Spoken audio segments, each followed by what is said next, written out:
ओम श्री परमात्मने नमः।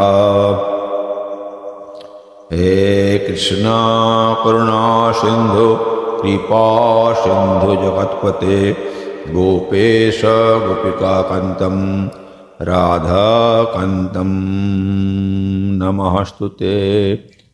ओम श्री कृष्णाय नमः।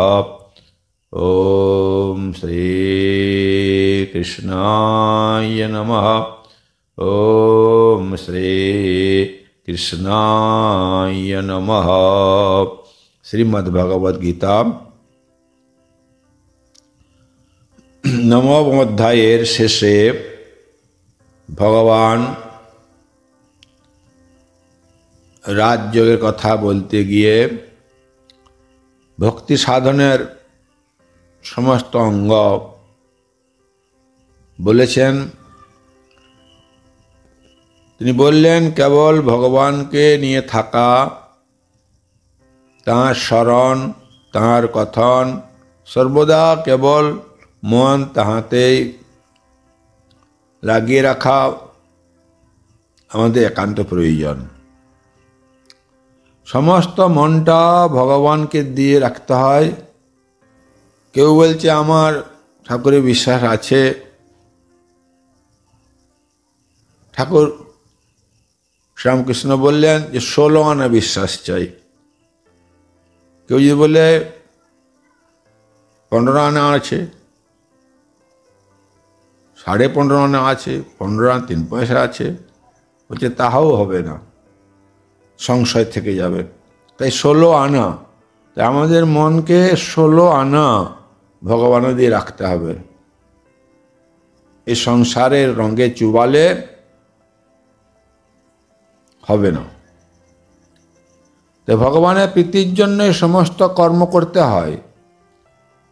কর্মস্তরে সব কর্মই ভগবৎ কর্ম, এটা যেন আমাদের মনে দৃঢ় ভাব থাকে। ভগবানকে সর্বত্র দেখে কেবল পুনঃ পুনঃ ভগবানকে নমস্কার করতে হবে। বুদ্ধি, মন, ইন্দ্রিয় সবই ভগবত আরাধনায়, অর্থাৎ তাঁর ধ্যানে, তাঁর শরণে, তাঁর মননে, তাঁর পূজায়, তাঁর নমস্কারে তাকে নিয়োজিত করতে হবে। এই ভাব সদা সর্বদা জাগ্রত রাখতে পারলে, তাতে যুক্ত থাকতে পারলে তাকে পাওয়া যায়। তো দশম অধ্যায়ে ভগবান বিভূতি যোগ অর্থাৎ তার বিভূতির কথা অর্জুনকে বললেন। এর আগে সপ্তম অধ্যায়ে এবং নবম অধ্যায়ে ভগবানের তত্ত্ব এবং বিভূতির কথা তিনি বলেছেন, সেটা প্রকাশিত হয়েছে। ভূমির আপ নলো বায়ু খং মনোবুদ্ধির এবচ অহংকার প্রকৃতির অষ্টধা। এখান থেকে আরম্ভ করে তিনি পরপর কয়েকটি শ্লোকে 11 পর্যন্ত শ্লোকে তাঁর তত্ত্ব, তাঁর বিভূতির কথা তিনি বলেছেন। তিনি সপ্তম অধ্যায়ে 4 নম্বর শ্লোক থেকে বলছেন, ভূমির আপো অনল বায়ু খং মনো বুদ্ধির এবচ অহংকারং ইতিয়াং মে ভিন্না প্রকৃতিরষ্টধা অপরিয়মিতস্তন্নং প্রকৃতিং বিদ্ধি মে পরম জীবভূতং মহাবাহো জয়েদং ধার্যতে জগৎ এতজ্জনেনি ভূতানি সর্বান্নিত্য উপধারয়ঃ অহং কৃষ্ণস্য জগত প্রভব প্রলয়স্ততঃ মত্ত পরতরং নান্যৎ কিঞ্চিদস্তি ধনঞ্জয় ময়ি শরমিদং প্রক্তং সূত্রে মুনিগণা ইব রশ্রমপ্সু কৌন্তেয় প্রভাস্মে শশিসূর্যয় প্রণব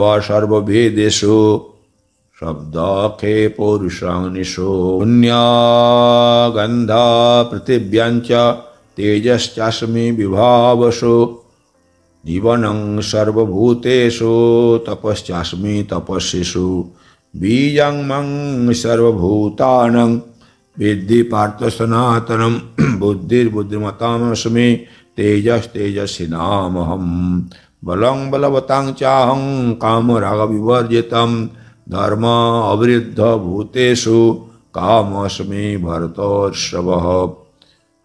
এই এতগুলি শ্লোক তিনি অর্জুনকে শুনিয়েছেন, অর্থাৎ জগৎবাসীকে উপদেশ দিয়েছেন।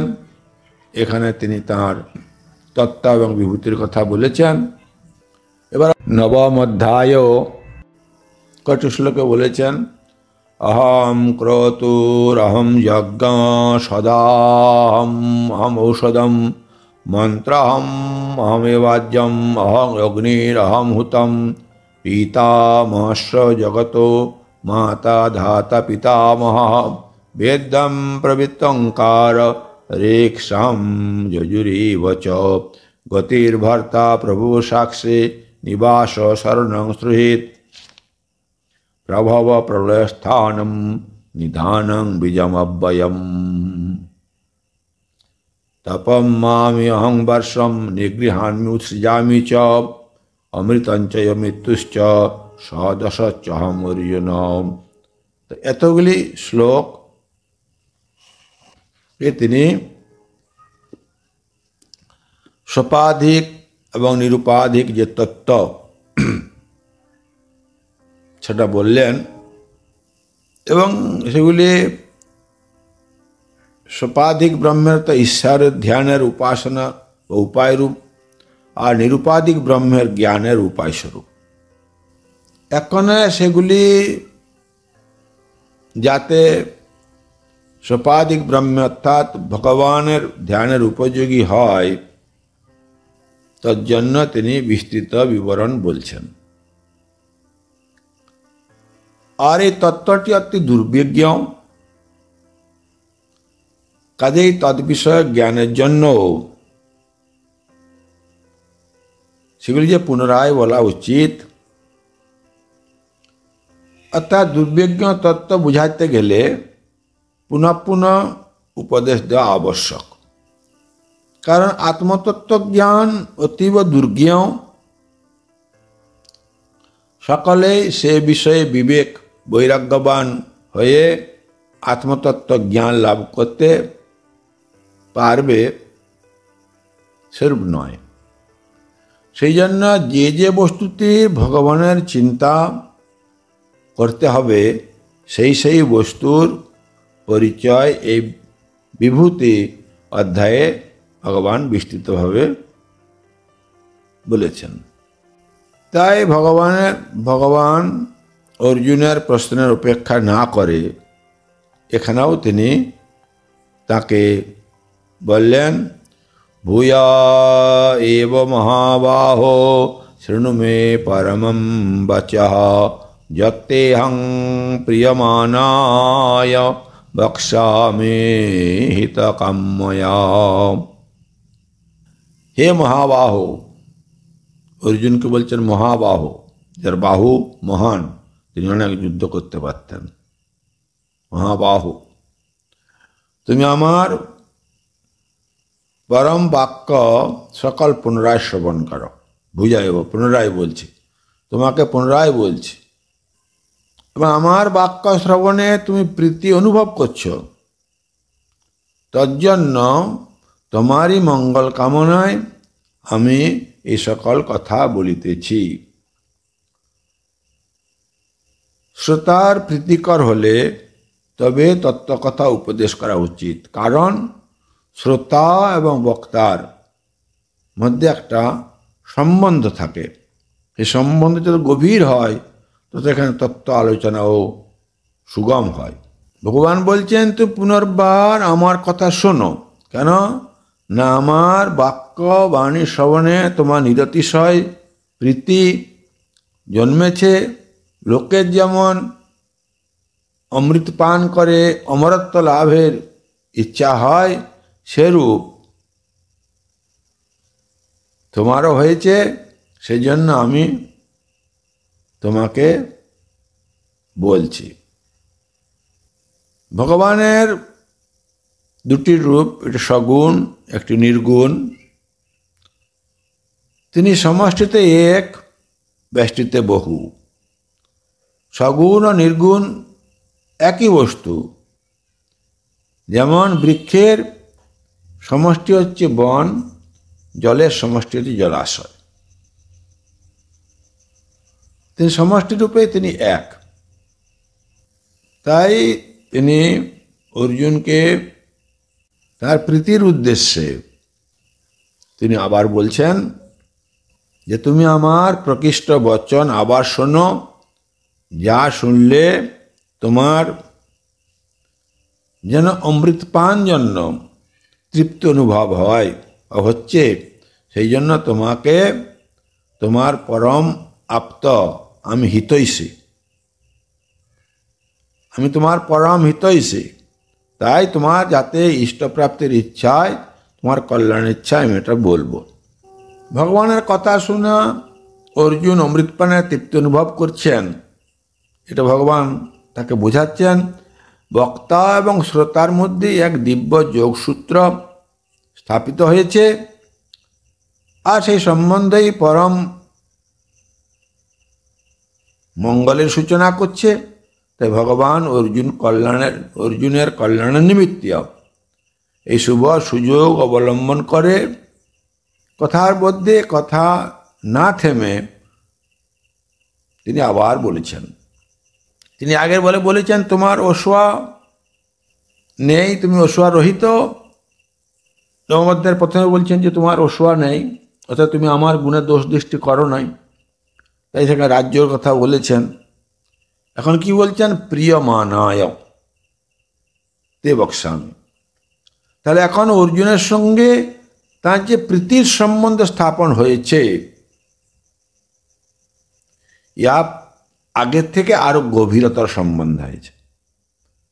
আগে তিনি বলছিলেন কি যে তোমার অশ্বারোহিত যে মন, অশ্বারোহিত যে বুদ্ধি, আমার প্রতি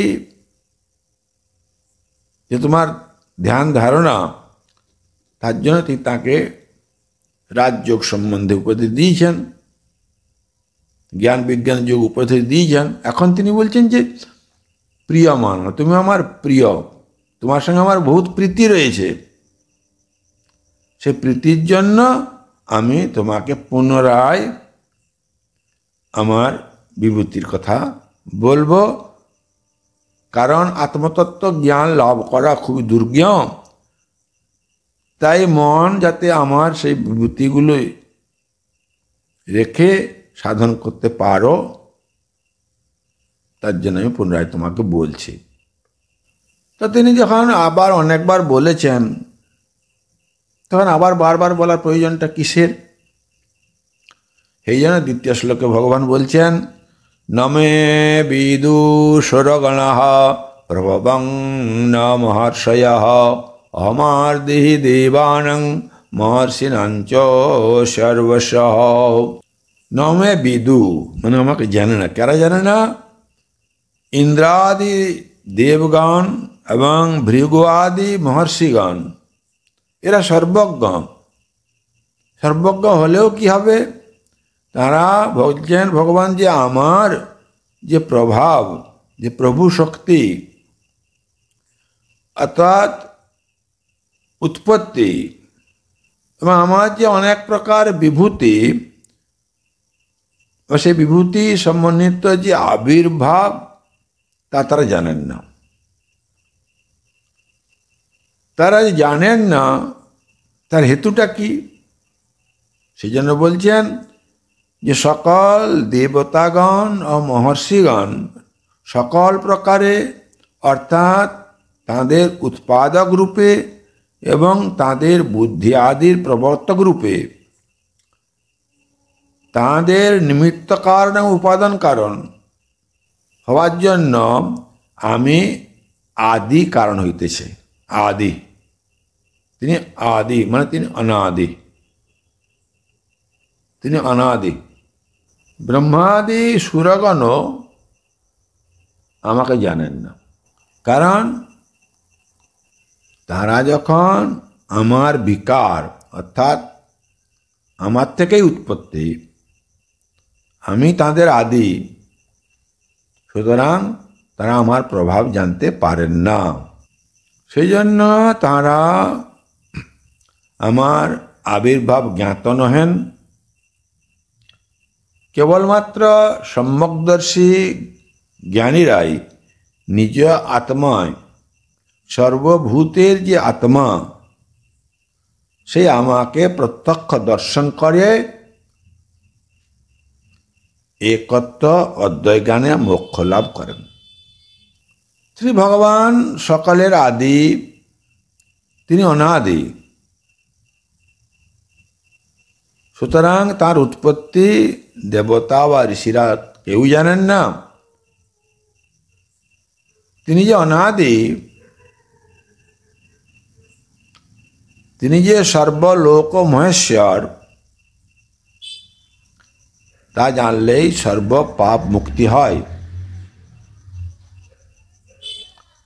এবং শ্রী ভগবান যে অজ অর্থাৎ জন্ম মৃত্যু রহিত এবং অনাদি, এই জ্ঞানী পরম জ্ঞান এবং এই জ্ঞানী মুক্তির জ্ঞান। এবং এই ভগবত প্রভাব জানার ফল মহৎ। তাই তিনি বলেছেন মনুষ্যানাং সহস্রেষু, কাজেই কোনো একজন ব্যক্তি তার এইসব প্রভাব বা উৎপত্তির ব্যাপার জানতে পারে। তিনি সকলের কারণস্বরূপ, তাই তিনি অনাদি। তাই তিনি বলছেন, হে অর্জুন, যো মাম অজম অনাদিঞ্চ ব্যক্তি লোকো মহেশ্বরম অসং মূঢ় সমর্তেষু সর্বপাপৈ প্রমুচ্যতে। যে ব্যক্তি আমাকে অজ এবং অনাদি রূপে জানে, আমাকে জন্মরহিত অনাদি এবং সর্বলোকে মহেশ্বর বলে জানে, মনুষ্য মধ্যে মোহশূন্য, সে সর্বপাপ হতে মুক্ত হয়ে যায়। তাহলে আমার স্বরূপটা সে জানবে, সর্বলোকের মহেশ্বর এবং তিনি অনাদি, জন্ম মৃত্যু রহিত। এই জ্ঞানটি উপলব্ধি হওয়ার প্রয়োজন। যেহেতু বলছেন আমি দেব এবং মহর্ষিদের আদি, আমার অন্য কোনো আদি নেই, এই জন্য আমি অজ এবং অনাদি। এবং অনাদিত্বই অজত্বের কারণ। এবং সেই অজ অনাদি রূপে যে আমাকে জানে, সে আমাকে বিশেষ রূপে জানে। কিভাবে? সর্বলোক ও মহেশ্বর, অর্থাৎ লোক সকলের মহান ঈশ্বর, অর্থাৎ তুরীয়, অর্থাৎ অজ্ঞান এবং তার কার্য বর্জিত রূপে সেই মর্ত মনুষ্যগণের মধ্যে যিনি সংমোহ বর্জিত তথা মোহশূন্য। কি হইতে? না সকল প্রকার পাপ হইতে, এমনকি বুদ্ধিপূর্বক অর্থাৎ জ্ঞাত বা জ্ঞানত জেনেও যেসব পাপ করা হয়, সে সমস্ত পাপ হতেও প্রমুচ্যতে, অর্থাৎ প্রকৃষ্টভাবে, যাহাতে তার কারণের উচ্ছেদ হওয়ায় আর সংস্কারও থাকতে পারে না। কেননা অবিদ্যারূপ কারণ থাকলেই সংস্কার থাকবে, আর সংস্কার থাকলেই পাপ অর্থাৎ জন্ম মৃত্যু সুখ দুঃখরূপ বন্ধনও থাকবে। কিন্তু ভগবত তত্ত্ব অবগত হলে সেই অবিদ্যা এবং অবিদ্যার কার্য সমস্তই বিনষ্ট হয়ে যায় এবং আর কোনরূপ সংস্কার থাকতে পারে না। এই কারণে তার আধ্যাত্মিক মুক্তি হয়। অর্থাৎ জাগ্রত, স্বপ্ন ও সুষুপ্তি এই অবস্থাত্রয়ের যে সংমোহ বর্জিত হয়ে সর্বপাপ প্রমুচ্যতে, অর্থাৎ অজ্ঞানকৃত বা জ্ঞানকৃত সকল প্রকার পাপ হতে, অর্থাৎ কর্ম হইতে যে সকল পাপ হয় তাহাকে বহু বহু জন্ম পাপ হইতেও এবং এই জন্মে যে বন্ধন হয়েছিল সেই তুরীয় অবস্থাতেই সেই সকল পাপ হতে মুক্ত হয়ে আমি ব্রহ্ম, আহম ব্রহ্মাস্মি এই জ্ঞান লাভ করিয়া এই দেহেই অমৃতত্ব প্রাপ্ত হন। তাই তাকে আর এই মরমধর্মী মায়াময় সংসারে পুনরায় জন্মগ্রহণ করতে হয় না। এভাবে ভগবান অর্জুনকে পুনরায় আবার সে কথাগুলি বলতে আরম্ভ করলেন। এরপরে শ্লোক থেকে আমরা ধীরে ধীরে আলোচনায় আসব।